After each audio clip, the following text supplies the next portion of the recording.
Welcome to another week, another show of Hawkeye with me, Dave O'Hara. Pleased to be joining you again this week. Thanks for tuning in. Got another great show for you. Mitch Fick will join us here momentarily. Mitch, of course, as you know, is CBS 2 and Fox 28, news anchor there, but also sportscaster, covers all things Hawkeyes with our good buddy Owen Sebring, you see during the basketball season, and Mike Howell, their producer. Eye on the Hawks podcast is why I mentioned sports with Mitch and the Hawkeyes. Mitch, of course, is a UI alumni, and so very near and dear to his heart, and a Cedar Rapids native. So all of that good stuff. Xavier, by the way. So as always, we know Xavier players on that Hawkeye roster. And then after Mitch, we'll close out the show in our sports betting segment with our good buddy and fellow Northeast Iowa native, Scott Pritchard. Can't wait to talk to Scotty P as always. Mitch, that being said, gave you a nice little intro because well deserved by you.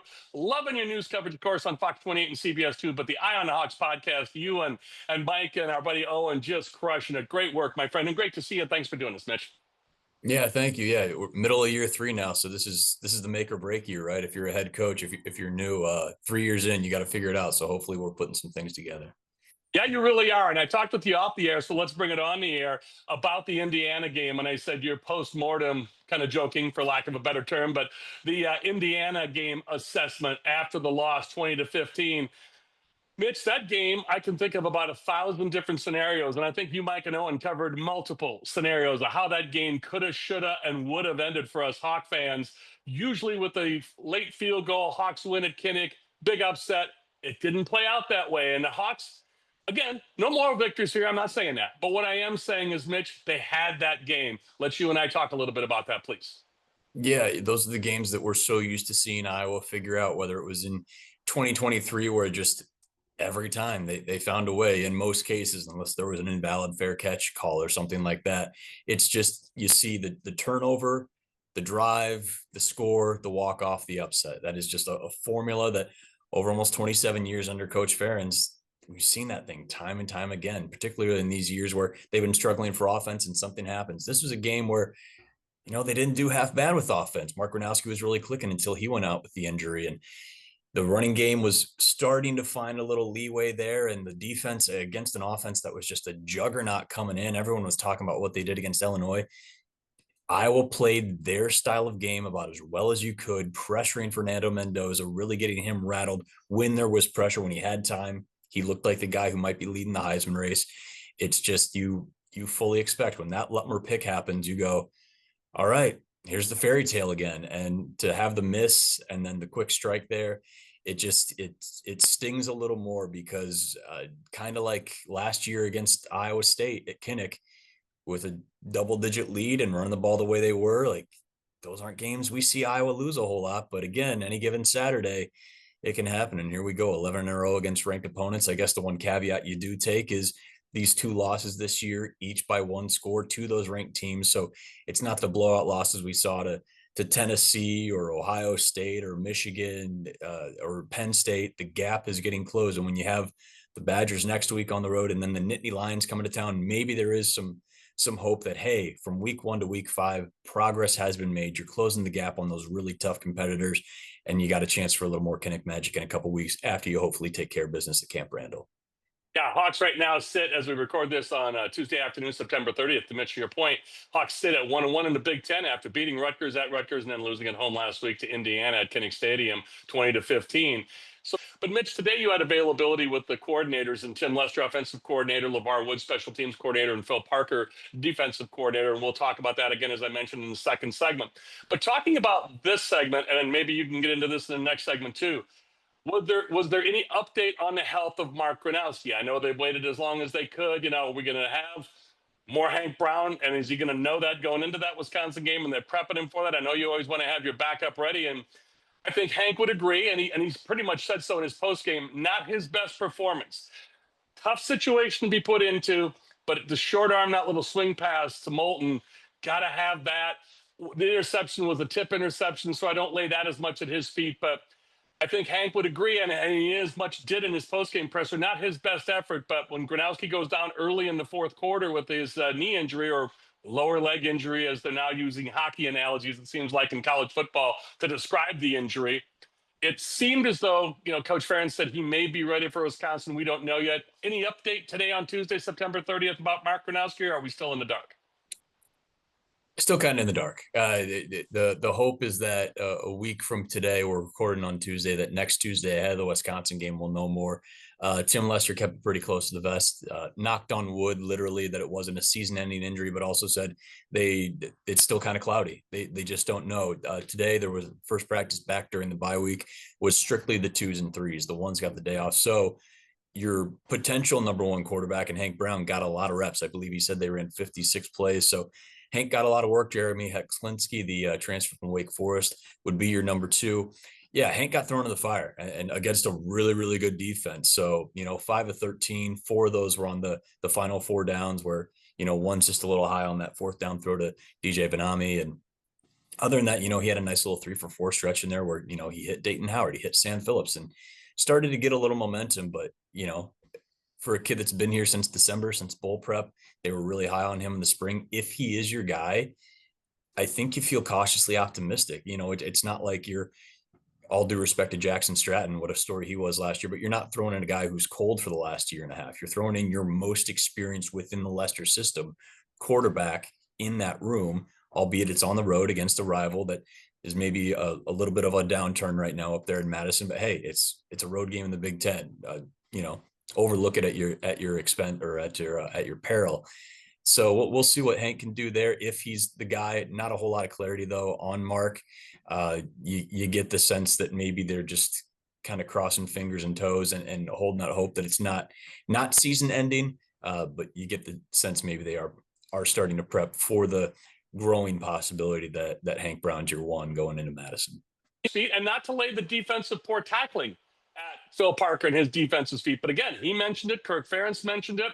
Not going to say, I thought the coverage was good from Deshaun Lee, although he played back a little bit. But when he missed that tackle, or let me say this, Surratt ran out of the tackle that Lee attempted. That's a top-notch wide receiver. You know that coming into the game. And for pretty much 59 minutes, the Hawks defense had them buttoned up. Let a slip tackle go. Now, Mitch, you and I both know. A free throw at the end of the game miss, we know that. We notice that. We talk about it. We don't talk about one in the middle of the second half or the middle of the first half. Same with Deshaun Lee's missed tackle at the end of the game. There were multiple missed tackles, and Lee having some of those. But the one at the very end of the game that gives up the game-winning touchdown, people notice that. So I don't want to lay it all at Deshaun Lee's feet. But I think admittedly so, Phil Parker and his defense, man, Mitch, it's frustrating because they played so well for so long on Saturday, and to give it up on that one play and to miss some other big tackles really put salt in the wound. Yeah, and I love that play call. I know people are like, why are you blitzing everybody? Because it's the way Mendoza was shooken up all game. And he was listen, that kid, what he did in Bloomington against the Illini, like, talk about a masterclass running the RPO. He is terrific and fits that system perfectly, but it wasn't broke, so you don't fix it. Blitz the hell out of him and, just trust that Deshaun, who, takes way more criticism than he's probably earned. He comes up with some big plays. It's not his fault that TJ Hall is tied for, I think, 4th in the nation, 7 pass breakups. They've been picking on TJ. TJ's been fantastic in man-to-man coverage. This Sean was just the guy that was lined up against Surratt, which, good luck to anybody who's trying to defend 13 for the Hoosiers. He is outstanding. But, those missed tackles played a huge role in that final drive before the first half where Iowa goes up 10-7. You go, holy cow, Iowa's going to be leading the number 11 team in the country at halftime, shutting this offense down. And they try to just run it out, and the guy slips a tackle and gets 10 more yards. And all of a sudden, they're just one play and then a roughing the passer call away from being in field goal range and tying this thing up again and really taking the wind out of the sails. So, I think 14 missed tackles in all, according to the stat keepers. And yeah, you're not used to that with Iowa. We saw it, rear its ugly head at East Lansing last year in Los Angeles against the Bruins. It's their foundational things in Phil Parker's defense: eyes, angles, and proper technique. And it's the stuff that, you've got a lot of new faces in there, guys who have a ton of special teams reps, but they haven't played in the linebacking core yet. Xavier Wampa's in a new spot from last year. Cohen Entringer, who, can be Superman out there and make some massive plays. He admittedly can miss a tackle or two there too. So all these guys who are in new roles in different spots, and on top of it, you're trying to fill the gap of YA Black on the defensive line there. You got a lot of guys. Those are their first 5 major college football extended experiences. And so you hope with the bye week, a little more focus to detail, that hopefully those tackling issues can get cleaned up, not just for one dude, but as a unit, because it piles up quickly. And, in these one possession games that you lose, they did a great job against Iowa State after a Kansas State team that couldn't tackle the Cyclones to save their lives. Iowa was right in that one, and it just fell by the wayside. It hurt against Indiana, and so you hope it doesn't hurt them again. But you got to focus on it, and these guys are going to get more reps and hopefully be in better positions, literally and figuratively, come October and November when you really need to be sharp. As we close out this segment, got to tip our cap to Kamari Moulton. Really showed great perseverance in coming back after injury and waiting his time. The Caleb Johnson year last year, it was all Caleb, obviously for obvious reasons. But I really feel great for Kamari Moulton and got to tip my cap to the guy. He's an awesome kid and has really turned into who should be the number one tailback. He was in that position last year to open the season, and KJ does KJ stuff. And, hey, he flashed at Maryland breaking a long run. He had a great bowl game too against Missouri. Had a fantastic run there to set up a short touchdown that he finished off. He's filled out. He came in and he's one of the happiest, like most positive dudes you talk to on this team. But he came in, he was a $170 or whatever. I remember him at Western Michigan as a true freshman playing against the Broncos and had those 2 touchdowns, kept his red shirt, and you're just like, yeah, he's got some wiggle, but man, this isn't the Big Ten team he's playing up against. He's got to put some size on, and he has really transformed into a great back. And they're going to need him in Omar Young's room because every position group on that offensive side has been hit by injuries in some way, shape, or form. You got Gronowski now with his status up in the air, but you've had 3 or 4 guys in the running back room from first string to 6th string get banged up at some point this year. The wide receiver core, we're seeing if Reese Vanderzee can hopefully be back for Wisconsin. Addison Estrenga's out for the year. You've had linemen leave games in and out, so to be able to have depth at all those positions, but particularly at running back, where you have a chance for Xavier Williams to show out against Albany once Kamari goes down, or Jazz Patterson, who's Mr. Reliable and runs between the A gaps about as well as anybody on that roster. And then you got TJ Washington, who spent time in the wide receiver room, and he can be a good back. Only got 1 carry against Indiana, but he does a little bit in the passing game too. Saw him do a little jet that went for a nice gainer against Rutgers, where Jacob Gill has a heck of a seal block on the left side. Trevor Lauck's dog walking a DB down the side too. It's a deep room, but yeah, Kamari's the number one there, and it's been really cool to see him when he's been healthy take the reins and really shine back, starting back at Rutgers, and certainly really started getting going there at the end against Indiana. And you just hope that throw from Hank could have been leading towards the blocks on his left side rather than the right. And, you talk about a game in inches. We're talking about, a distance about as wide as a laptop screen here that makes all the difference of where that ball goes incomplete and where it goes for a 15-yard game. And you get to run that clock out, and Kirk Signetti doesn't get the chance to get that offense back on the field. But yeah, happy for Kamari, and, he'll have plenty more opportunities to make some big plays down the stretch. And if they're not careful, they may burn the red shirt or have burned the red shirt of that incredible freshman that wants to play at running back too, Mitch, that you guys in the press corps have loved. Nathan McNeil, boy, yeah. I mean, starting in the spring, you just go, who's 25? Like this, he's not Akram Wadley. He's bigger than Akram Wadley, but man, he's got a wiggle like Akram. And, they just keep praising him. And I mean, he outpaced TJ on carries on Saturday. So you can't help but think that the red shirt's probably coming off at some point. He was the guy starting the Albany game. They said he was the only true freshman that really had an opportunity to break through, and we're seeing it. And hey, you always need more running backs. If we've learned anything over the last 15, 20 years at Iowa, more running backs, the better. And, it's turning into more quarterbacks, the better now at this point too. But hey, Omar's done a heck of a job in that room. He's such a fun guy to talk to and catch up with it in pregame. And yeah, he'll take all the help he can get in there. And so far, so good. Just got to keep these guys healthy and give them their opportunities. Well, Mitch, all you've done in this first segment is just whet our appetite for more. So you're kind enough to agree to join us for 2 segments today. We'll talk about the press availability with the 3 coordinators: offensive coordinator Tim Lester, defensive coordinator Phil Parker, and special teams coordinator LeVar Woods. And we'll do that in the next segment. Mitch Fick's still kind enough to join us this segment, and now next segment coming up, and then Scott Pritchard will join us to close out in our sports betting segment. So a lot more show left for you here at Hawkeye. I'm Dave O'Hara. He's Mitch Fick. We'll be back with more in just a few moments. Hawkeye is brought to you by Better Edge, your ultimate social betting marketplace. With no VIG, you're bound to win more on every bet on Better Edge. Founded by Hawkeye alum James Siles and proud Iowan Greg Kieski, Better Edge delivers an unmatched betting experience. Plus, what's not to love when they're committed to supporting charities and children's hospitals near you? Join the action now. Sign up at bettoredge.com/Hawkeyed and get $10 to start winning more today. Better Edge, where your social betting means your bets go further and you win more. Welcome back to Hawkeye with me, Dave O'Hara. Pleased to have Mitch Fick, kind enough to agree to hold over for a second segment. Mitch was kind enough to join us in the first segment. Now he's going to talk to us in the second segment. We had media availability today, the press did, with the three coordinators at the Iowa Hawkeye football program, with Tim Lester, offensive coordinator, Phil Parker, defensive coordinator, and LeVar Wood, special teams coordinator. Mitch, thanks again for holding over. Let's you and I talk a little bit about what transpired today in your conversations and the media with the three coordinators, please, Mitch. Yeah, again, Mark Gronowski's status still up in the air. We're probably not going to find anything about that until next Tuesday, getting into Wisconsin week. But Hank Brown and Jeremy Heklinski, the 2s and 3s were out there, no 1s on Tuesday for that first practice. So we'll see how they keep coming along. You hope to get Reese Vanderzee and the litany of other guys that were banged up at the end of the Indiana game hopefully back. I think Seth Anderson missed some time. Jacob Gill went off late. Jazz Patterson and Xavier Williams missed time. Bo Stevens left the game, but he was back in there. I mean, it's a great time for a bye week, right? I know there's a lot of intrigue and mystery about who's going to be QB1 and how Mark's doing, but yeah, I think you'll take rest. So that a lot of questions to Tim, certainly about the quarterback situation, but also, the wide receivers, how they're coming along and just how, he's had to overcome injuries in the running back room. And like we talked about before, it's just nice to have a deep stable of running backs. Certainly Omar Young came into a pretty good situation coming in, taking over for Liddell Betts in the offseason. Phil Parker answering questions about the blitzing, certainly the last couple of games, particularly against Indiana, just more and more blitzes, which worked fantastic against Fernando Mendoza. Had 10 incompletions. He had 3 in the previous 2 games combined, and I think 10 over the last 3 games combined coming into Hawkeye. So they were doing something right there.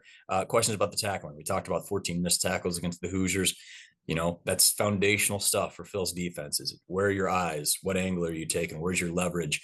Are you in the right spot? So again, a good time for a lot of fresh faces that are in this linebacking core, in the secondary, figuring out, their first full 5 games of running with the one offense or one defense and not on special teams anymore. So hopefully chances to clean that up. And then on special teams, what a roller coaster it's been. Talking to Coach Woods, everything from Caden Weegan and everything he does, he's Superman on special teams. I think he could win.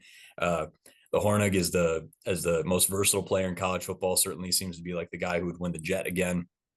He's been outstanding, but 3 in a row, 3 straight games with missed kicks for Drew Stevens, including a missed extra point in there. Reese Dakins had a punt blocked or a couple punts blocked now. So there's some questions there. I think it's just, you're 5 games in, a lot of turnover from last year, losing a lot of big leaders. And I think you've seen some really good stuff and you've seen some stuff that certainly needs a little bit of work. I think we've seen the offense improve quite a bit. And Tim seemed to believe that as well. The defense still finding its feet with some of these guys that are in new spots for the first time. And then, special teams. Yeah, it's kind of a tale of 2 parts there. You've also got a couple long snappers filling in for Luke Elkin, which, a position you don't really notice until there's things to notice. So I think everyone's pretty, I won't say satisfied, but they like the good stuff they've seen and know there's still plenty to clean up. And, you're just wrapping up September. So hopefully some good things still ahead. Did LeVar talk about that today, LeVar Woods, special teams coordinator? And what are your thoughts of where Drew Stevens is mentally? Yeah, he talked about that and just, it's not all on Drew, right? There's 10 other guys on that field. Everyone's got to do their job. There's again, new snapper in there. You got holders and, some shots on the ball from the cameras about, where the laces were, if you want to throw that in there. Drew has talked in weeks past about, I think it was the UMass game. Maybe he was really trying to drive kicks and on kickoff and thought maybe some of that, those mechanics maybe accidentally slipped into a field goal attempt there. And he cited that for the miss. I mean, he's a fascinating guy to talk to. He's a really smart guy, really dry humor. Really, really enjoy catching up with Drew anytime I get the chance. So he is strong mentally, and LeVar Wood said just how he's grown as a human being, and everybody's a human being, has grown so much from freshman year to this year. And, yeah, he went through the fire. Marshall Meter got the call in Lincoln 2 years ago, and he didn't. And Marshall, just sneaked it over. And that's one of my favorite stories. Talk about a folk hero, the guy who transferred in August, didn't do anything, and then showed up Black Friday and beat the Huskers, and then rode off into the sunset. It's just a cool story.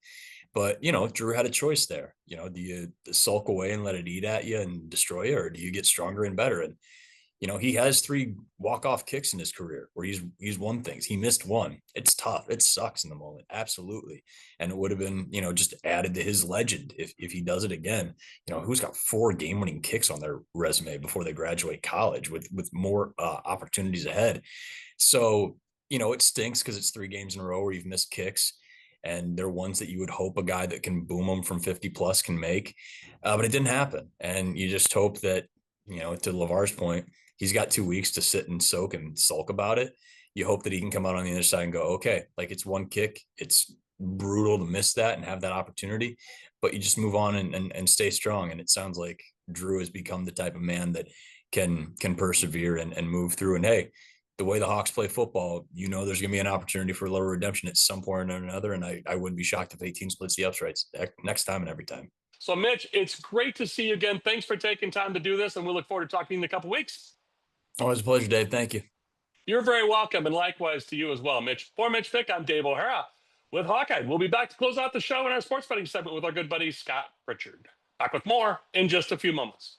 You don't have a lot of time to make decisions today if you want to be out front with the newest products. This is Joe Mershman from Mershman Seeds. Did you know that we're one of the first 2 companies to offer Enlist E3 soybeans in the United States? And because of that, you benefit from it. Here's Ben Pieper to tell you more. With Enlist E3 soybeans, we have a front row seat to the highest yielding germplasm that's on the market. That allows us to focus on the things that matter to you, making sure you get what you ordered delivered on time to ensure the highest yielding soybeans for your farm. Contact your local Mershman Seeds dealer today. They care and are ready to help you. Welcome back to Hawkeye with me, Dave O'Hara. Pleased as always to have this guy join us. You'll see him on the screen momentarily. Our good buddy, Scott Pritchard. Scotty P, a Northeast Iowa native, as am I. It's been a while. We had our summer repeat season, so now we are back doing live shows this fall. And it's always great to have this guy join us. World-class professional sports bettor in Vegas, 32 plus years. Scott Pritchard at Pritchard Wins via social media and pritchardspicks.com. My guy, great to see your smiling face and great to talk to you again. How you doing, my friend? David, I'm great. I'm road tripping on my way to Los Angeles for the Dodgers games 1, 2, and possibly 3 on Thursday. And then Thursday night, the Rams, Niners, SoFi. I'll be there back to Vegas on Friday. How are you, David? I'm doing great. Thanks for asking, my friend. To get you guys in Vegas, you and Mike Palm from Circa, VP of Operations, we got him in transit last week, so continue to drive safely. That's the only way I can get you guys, so I'll take you whenever I can get you, Scotty. And we record this on Tuesday afternoon, September 30th. But if betting prop bets, again, as you mentioned, or sides, and the nice thing is with the Hawkeyes, there's 3 premier tight ends that you can bet on for an individual bet or a prop bet or a side bet on catches, touchdown yards, that type of thing. The 3 that I'll mention, there are other players, but primarily George Kittle, tight end for the Niners. Obviously, T.J. Hawkinson, tight end for the Vikings, and of course, Sam Laporta, tight end for the Lions.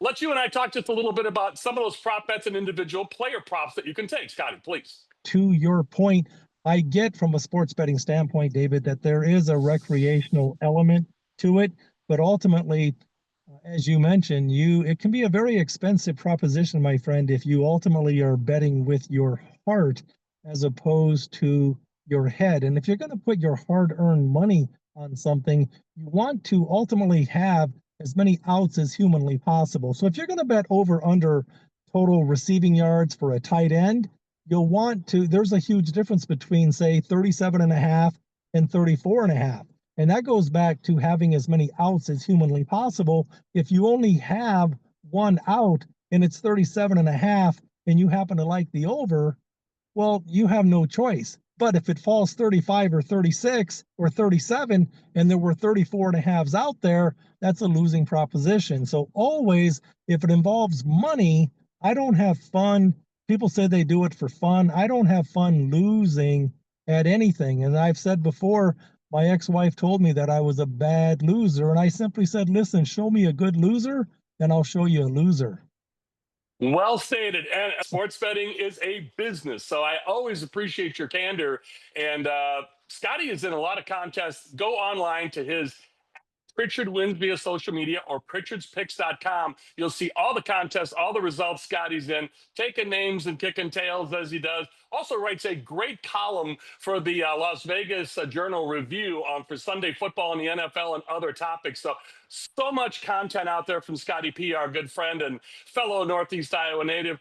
And I'm glad you mentioned the Las Vegas Review Journal, because the Sunday paper again this weekend, they want me to do a write-up on every single game with my score and prediction. So you can check it out online as well, the Las Vegas Review Journal.com, the Sunday paper, Las Vegas. In the meantime, David, see the cashier. There it is, Scotty. From your lips to God's ears. Thank you, my friend. Hey, for Scott Pritchard and also Mitch Fick, and to you, the viewers, I'm Dave O'Hara with Hawkeye. Also to my production partners at BetterEdge and BetterEdge.com, Greg Kajewski and James Stiles. I'm Dave O'Hara with Hawkeye. That's all for me. Thanks to all of you.